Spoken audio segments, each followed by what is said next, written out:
All right, well, I want to thank everyone for coming out today.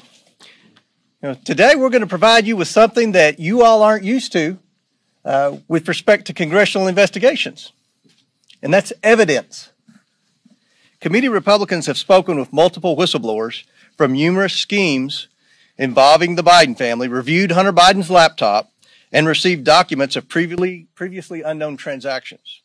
What we found are business plans aimed at targets around the world based on influence peddling, including with people closely tied to foreign governments like China and Russia. We also found plans based in the United States where the Biden family swindled investors of hundreds of thousands of dollars, all with Joe Biden's participation and knowledge. In 2019, shortly after announcing his campaign for president, Joe Biden told the American people he had nothing to do with and never had conversations with his family about their business dealings. That was a lie. Whistleblowers described President Biden as chairman of the board for these businesses. He personally participated in meetings and phone calls. Documents show that he was a partner with access to an office. To be clear, Joe Biden is the big guy. This evidence raises troubling questions about whether President Biden is a national security risk and about whether he is compromised by foreign governments. Despite the president's claim that he wasn't involved in Biden family business schemes, these photos show Joe Biden meeting with his family associates while vice president. Right there behind Paul. 4 different pictures. Committee Republicans have identified over 50 countries the Biden family sought businesses in. On the international side of the Biden family business, the deals were often led by Hunter Biden. And that map there behind Clay shows all the countries where the Bidens had a footprint in international business dealings. The investigation reveals a family that engaged with some of America's most powerful adversaries, planning to sell one of the largest sources of cobalt for electric vehicles in the world to the Chinese, for example. The Bidens flourished and became millionaires by simply offering access to the family. Among the dozens of shell companies the Bidens set up, there were millions of dollars of wire transfers, flights on Air Force Two to conduct personal business, and meetings with heads of state, all while Joe Biden was aware of what was happening. All the while, he turned a blind eye. Many transactions related to these businesses have raised red flags at U.S. banks. A suspicious activity report, or SAR, is a document a bank must file with the Treasury Department when a transaction is suspected to be related to money laundering or fraud or other types of criminal activity. According to media reports, the Biden family accumulated over 150 SARs. One SAR generated by an American bank to the Treasury Department connects Hunter Biden and his business associates to international human trafficking, among other illegal activities. The money that was being made from foreign principals in the same room as Joe Biden was increasingly spent on furthering illegal activity. The SARs show that Hunter Biden was conducting business with suspected human traffickers. The money gained through influence peddling was funneled to a suspected criminal enterprise, again, one linked to human trafficking. We have repeatedly called on the Biden Treasury Department to release additional financial documents to committee Republicans, but thus far Treasury has refused. We want to know what the Biden administration is trying to hide from the American people and why they are not being transparent. We also found evidence Hunter Biden sought to evade these SARs using his financial advisor, coincidentally a Clinton administration official. We will continue to pursue all evidence, and specifically the SARs and bank records in the new Congress. As part of our investigation, we have evidence that the finances, credit cards, and bank accounts of Hunter and Joe Biden were commingled, if not shared. And on some accounts, at least, red flags were raised by banks to the account owner or owners indicating suspicious or illegal activity. One of Hunter's closest associates, Eric Sherwin, was accessing Joe Biden's money and writing checks to reimburse Hunter. Sherwin arranged the Biden's international deals around the world. At the same time, he was a frequent visitor to the White House, and Joe Biden during the Obama administration, visiting close to 30 times, and sometimes with international business partners and Hunter, according to Hunter's calendar. Sherwin was also the president of Hunter's company and was appointed by President Obama to a position in the administration. After an apparent falling out with Sherwin, Hunter began coordinating business himself, and increasingly the deals brought in Joe Biden as a direct equity holder. One of these deals involves the sale of American natural gas to China, evidence suggests Joe Biden had a 10% equity stake through his son. And behind Glenn and Andrew is a map from Hunter's laptop. This was a PowerPoint presentation on his laptop in Chinese that they used in working with the Chinese. Now, let's think about this for a second. At a time when Americans are suffering from high energy prices because of this administration's terrible energy policy, we find evidence that Hunter Biden and Joe Biden were involved in a scheme to try to get China to buy liquefied natural gas, and from a whistleblower to try to get their foot in the door with China starting to purchase an interest in natural gas drillers. Now, people are in outrage over China buying farmland in the Dakotas. What about China starting to buy into our American energy industry at a time when we have an energy crisis because of the bad policies of the Biden administration? Now, let that sink in. Hunter brought in millions of dollars from this deal from entities tied to the Chinese government.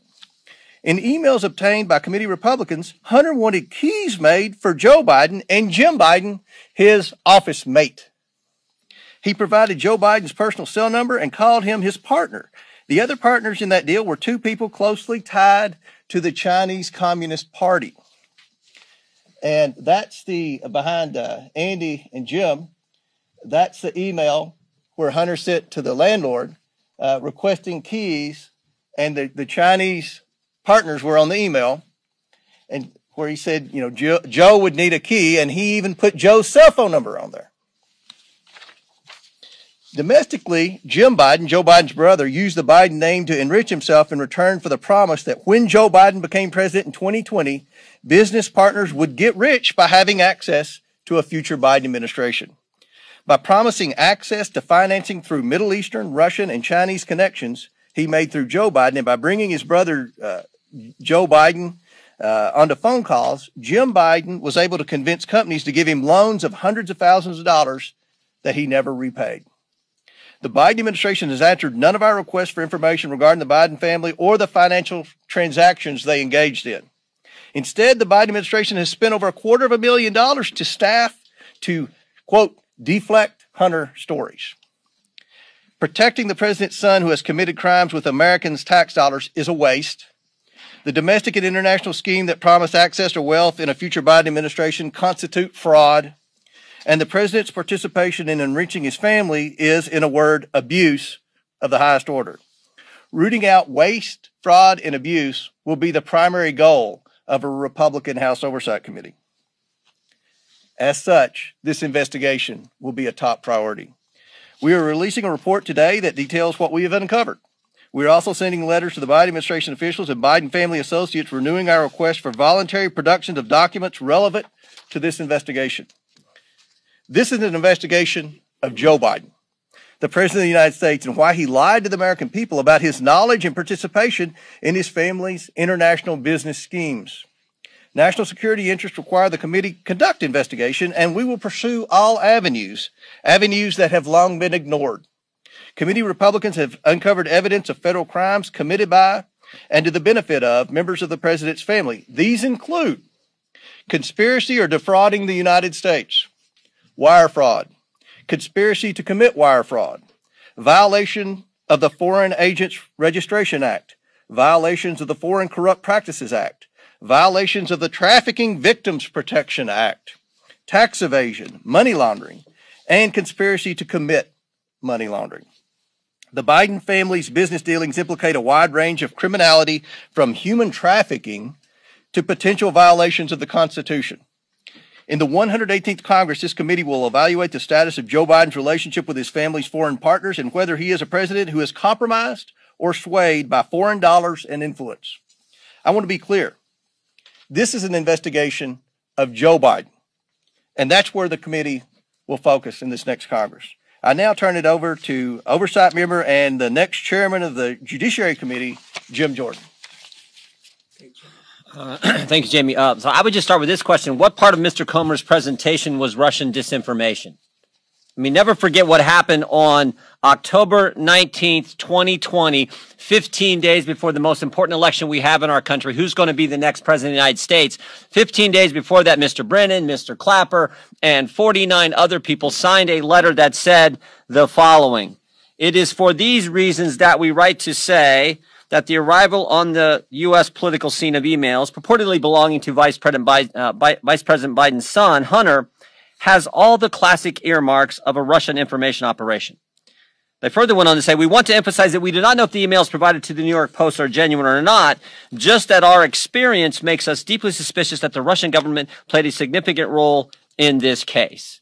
And of course, that letter became the pretext for suppressing this story, again, just days before the most important election we have in our country. So I would ask this, was J.P. Morgan's suspicious activity report to the Treasury Department, was that just a classic earmark of a Russian information operation? How about when Hunter Biden sent the email that Mr. Comer pointed to, sent the email asking for keys to his new office space, one for himself, one for President Biden, one for his uncle Jim Biden, and one for the emissary for the chairman of the Chinese energy company CFCC. Was that just Russian disinformation operation in place? What part of Mr. Comer's presentation prompted the FBI to go to Facebook and say, hey, you want to be on the lookout for Russian misinformation here this election season? What part of his presentation would prompt that? And I think it's also important to understand, never forget how this story has changed. I mean, think about this. When it started off, it was, no, it's not his laptop. It's not his laptop. Then it was, well, it's his laptop, but remember, it's Russian disinformation and no one did anything wrong. Then it was, well, maybe he did something wrong, but President Biden didn't know about it.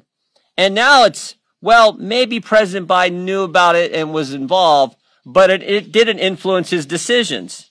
In fact, yesterday, there was a story in Politico which said that. The story in Politico yesterday, investigating the investigators, dim strategists to launch counterpunch to House GOP. Story in Politico yesterday, here's what I said in there. Quote, no evidence has publicly emerged that Joe Biden's decisions were affected by his son's business dealings. Wow, we've went from it wasn't his laptop and it was Russian disinformation to, oh, whatever was in there didn't affect the president's business dealings, even though he was involved, even though the laptop was real, even though it wasn't disinformation. That's how far we've come. So I think I think there are all kinds of questions that need to be answered, and we're determined to get there. Here's some of them that I have. Did the FBI brief Twitter as well?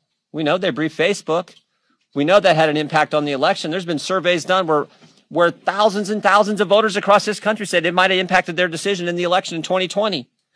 Did the FBI brief any of the 51 former intelligence officials who signed that letter?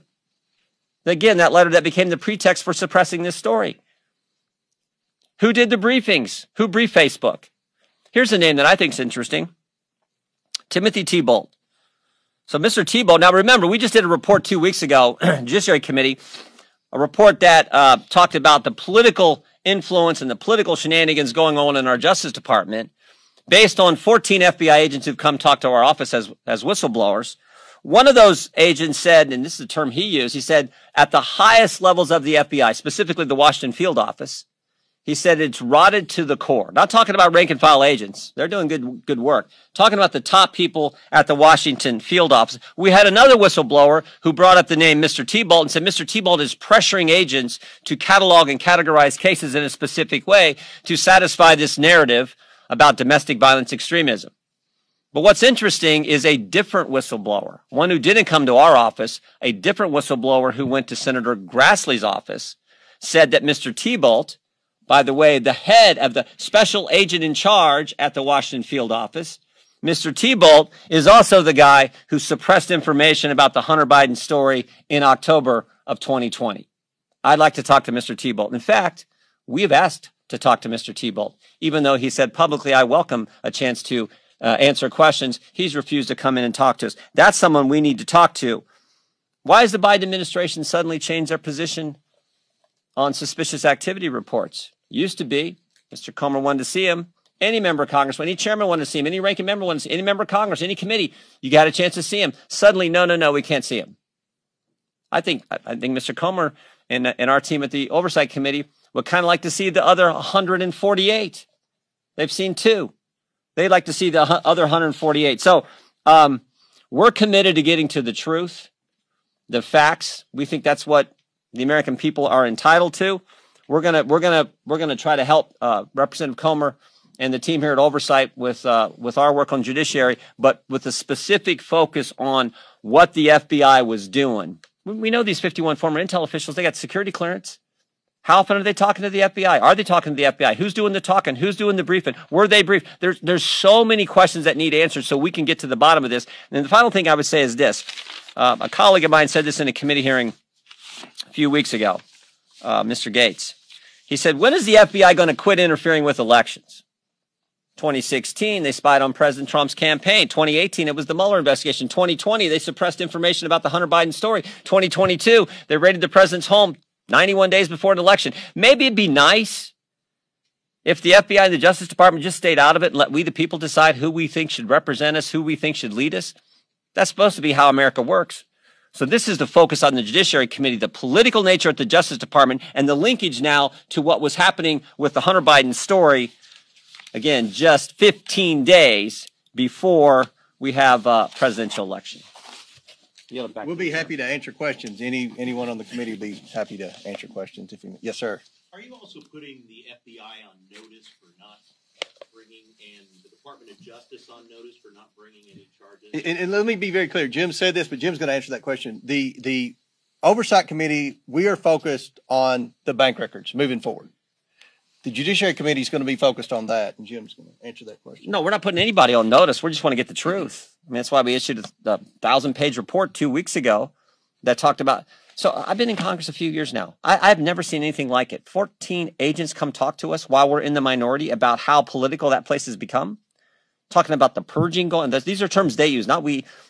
Purging going on, purging of agents. The pressure to categorize cases in a political fashion. The putting the threat tag label on moms and dads who show up at school board meetings. We know of over 24 parents who were investigated, no one charged. But think of the chilling impact that has. You show up at some parent's home, you talk to him because she's in the group Moms for Liberty, as an example. You talk to him. Think of the chilling impact that has on other parents. So that's what we're interested in getting to the bottom of. And the only way you can hold people accountable and hopefully stop the behavior is to present it to the country. That's what we got to do. So we're committed to doing it in an aggressive fashion, but in a way that's consistent with the Constitution. Thank you.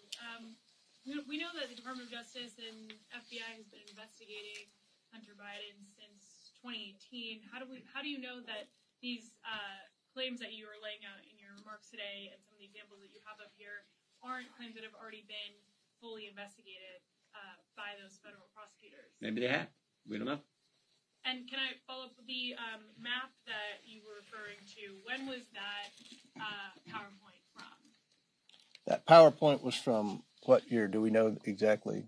I think it's in your packet, but 2017. So my follow-up there is, if this is from 2017, what is the connection to, the current energy crisis now? That was years ago.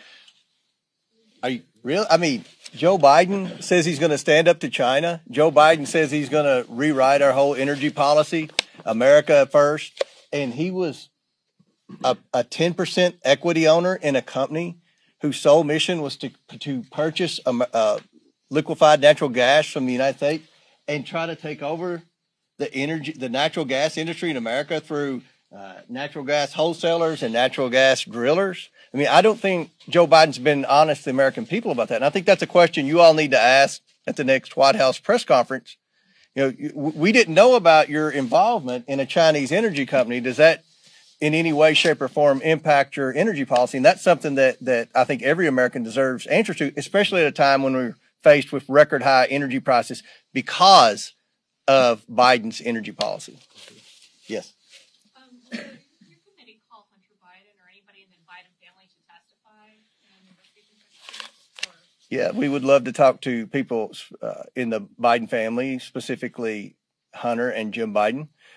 I think the most important thing for us right now is to get those bank records. I mean, we have 2 suspicious activity reports in hand now, not because of the Biden family and certainly not because of Janet Yellen at Treasury. These suspicious activity reports are very detailed. And these aren't from little banks like in my part part of Kentucky. These are, Wells Fargo, J.P. Morgan. So these suspicious activity reports, and I don't think from day one, a lot of people in the media understand what a suspicious activity report is. Just so you know, suspicious activity reports were created after September the 11th as a way for the government to be able to track foreign transactions into American terror cells. Over time, it's expanded to include things like money laundering and other types of criminal activity. Because in September 11th, remember, the banks knew that these terrorists were getting wire transfers from Saudi Arabia, but the FBI and the federal authorities didn't. So that was how these were created. Under President Bush, under President Obama, and under President Trump, any committee in Congress could have access to those suspicious activity reports. But when Joe Biden became president, he changed the rules.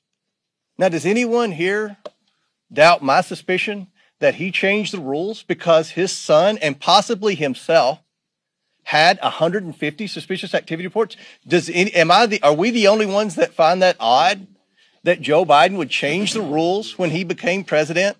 In fact, Maxine Waters had legislation to change the rules back. She didn't know why he changed the rules.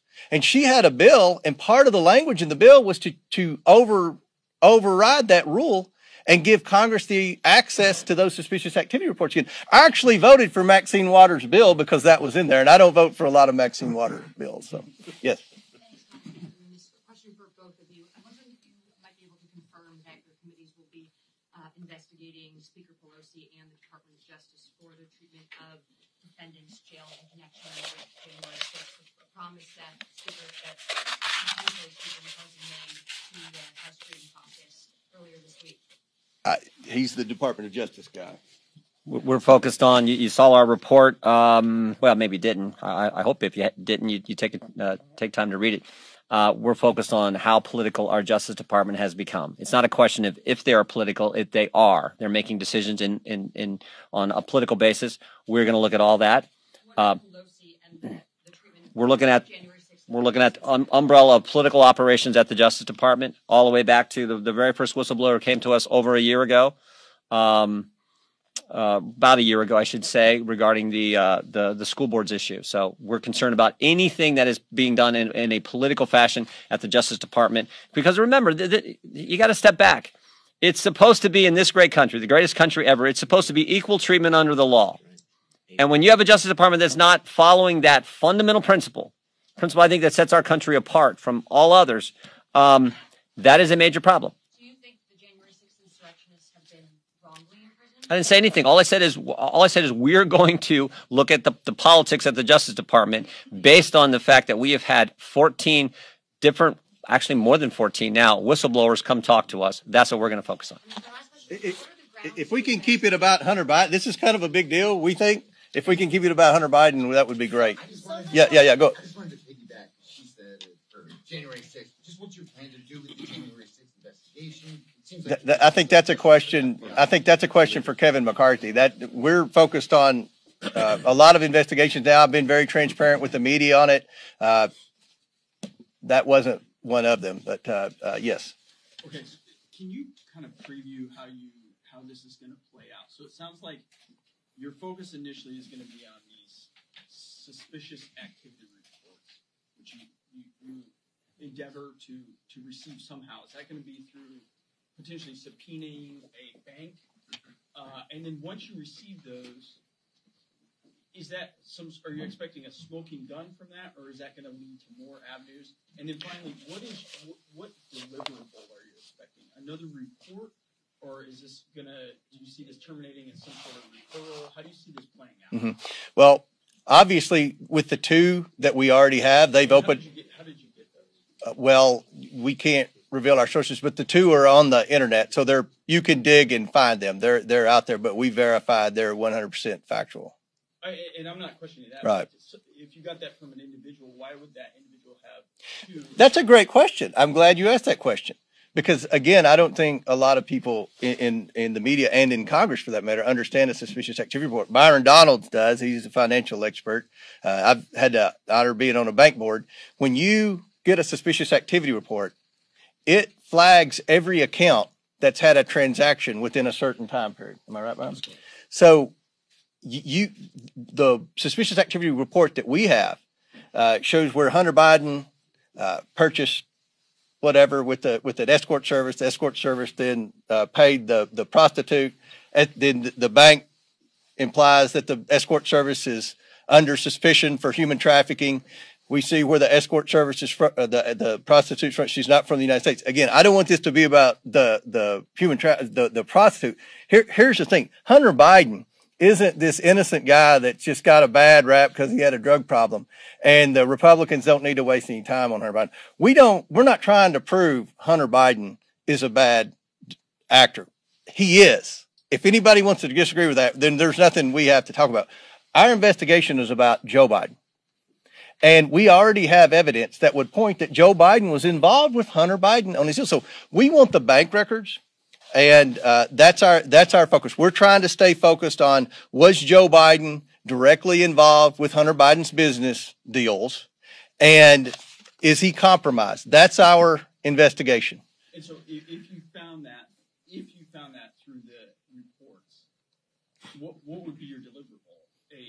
Another report, or would you refer those charges, or do you foresee this resulting in some sort of impeachment? We will issue a report. We will hand over any potential criminal activity to the appropriate authorities, and that's what we do. We investigate. No, we're a legislative body, so the liberals, we may need to change the disclosure laws. We may need to look at this investigation started because of the concern with big tech, FBI talking to big tech suppressing, throttling back information that we, the people, should have had access to when we're getting ready to make the most important decision we make as a country on who's going to lead us. That's where this starts. So do we need to change Section 230? It's all about the legislative purposes. Supreme Court's been clear. That's where we got to focus. And I would just argue fundamentally it's about the First Amendment, the idea that they were suppressing critical information that the country should have had access to. And they did it literally 15 days before. And do you tell me what in the report that Mr. Comer and the team has put together is Russian disinformation? That was all BS, and everyone knows it was BS, and frankly, should have known it at the time, and I think did know it at the time, but did it anyway. So that's the legislative purpose that we got to get to. So, but we don't know where that's going to go. That's what we're trying to do. Yeah. Some Republicans have questioned the timing of this. Why make this your very first visible order of business, investigating President Biden? If you look at the commitment to America, there were 4 tenets of that. The fourth was to hold this administration accountable. That's the job of the Oversight Committee. I know some in the media have said, well, this is what the Republicans, their whole sole focus is. This is the focus of the Oversight Committee. Now, I know Kevin said the first legislation we're going to vote on is to repeal the 87,000 IRS agents, to reduce the size of government, because that's tackling inflation. We have inflation because the Democrats have spent too much money. So we have a legislative agenda, and we're focused on a lot of things in Congress. But from the Oversight Committee, we're in charge of investigations. We feel that this is of the utmost importance. And to follow up, do you expect cooperation from the Biden administration and when it comes to the Justice Department, which is also investigating Hunter Biden? If the DOJ doesn't cooperate, what means do you have at your disposal right now to get the information that they've uncovered on him? So just on cooperation, well, first, they haven't responded to any of the correspondence, any of the letters, any of the inquiries that came from Ranking Member Comer. Second, they changed the suspicious activity report process and protocol. And third, they've now set up a committee, according to reporter, I don't know, maybe they're in this room, the report in Politico, that said, oh, they've set up a committee to attack us and to come after us. So I don't know, you guess. They're probably not gonna work with this too well, because they certainly haven't. They've done things that really are unprecedented, changing the SARS and setting up that's pretty unprecedented. Should President Biden be forced to come and testify? Look, I would say one other thing. One of the most important things we can, I guess I've said it a couple times, one of the most important things we can do is do the work that needs to be done so that we can hopefully have a Justice Department that doesn't operate in a political fashion. That's my focus. I think it's everyone's focus. So I think that's pretty darn important to the American people.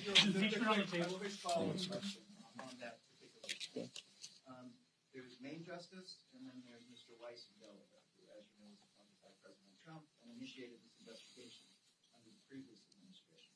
Just generally, because some of these suggestions have been made in terms of the investigation moving towards President Biden have not apparently we haven't uncovered any evidence that that is currently being discussed in front of a grand jury in Delaware or in that particular office. Do you have confidence, forget the larger question of the Biden Justice Department, do you have confidence that Mr. Weiss is doing a thorough job in his investigation? All I'm going to say is there shouldn't be politics anywhere. It should be driven by the facts, the law, the Constitution. We've had over 14 whistleblowers come talk to us. Every single one has said at the highest levels of the Justice Department here in D.C., the Washington field office and in the Justice Department here in D.C., that is where the politics are involved. That is where the political decisions are being made. We have a concern with that. That's what we're focused on. Do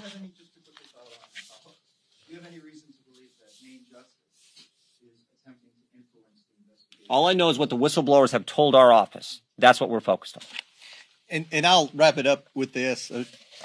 We'll all be available throughout the day for questions. I realize that congressional oversight doesn't have a lot of credibility in Washington. I blame Adam Schiff for that. We're going to change that. We're not going to talk about anything unless we have evidence. And that's how I started this out. You're going to be presented with something you haven't been used to over the past 4 years, evidence. And we believe that this is of the utmost importance. I've been watching the panels on CNN, everywhere else, where they say, oh, why are Republicans investigating Hunter Biden? Why are we wasting time doing this? This is an investigation of Joe Biden. I think we've laid out the evidence as to why we feel it's important, and we're going to move forward with that. We're going to do a lot of investigations. We're going to do a lot of probing. We're focused on waste, fraud, and abuse. There's no shortage of that in this federal government, let me assure you that. And that's going to be a priority for this committee. Every member of this committee is going to have priorities in areas where they're focused on in the next Congress. And we're going to try to restore credibility to congressional investigations, and we're going to try to get the backs of the taxpayers, because the taxpayers are the one that's taking it on the chin. Catherine, I'll end with you. What do you make of the fact that the U.S. Attorney in Delaware has been investigating Hunter Biden and his financial activities for 4 years, and yet no charges have been brought? I'll say that, and then Jim can end with that. Look, the more you look into Hunter Biden, the more bad things pop up. I don't know if that's the situation. I don't know if he's getting resistance at the Department of Justice. From what I've heard, they're looking into the tax evasion. There's no question he's evaded taxes. That's why he got the Hollywood lawyer to loan him $2 million to try to get caught up with the IRS on his tax bill. But at the end of the day,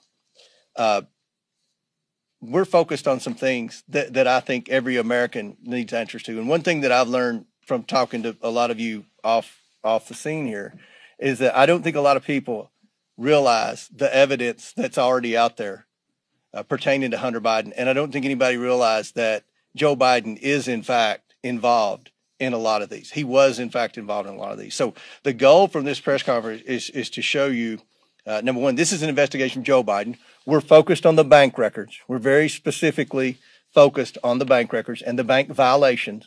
And remember, Congress used to have access to the bank violations till Joe Biden changed the rules, which that in itself should be a front page story above the fold. I'm not telling you what to do, but that's pretty odd that he would change the rules to do that. And we laid out why we think it's important. So Jim can follow up. Let's go. Go ahead. Thank you. It's over.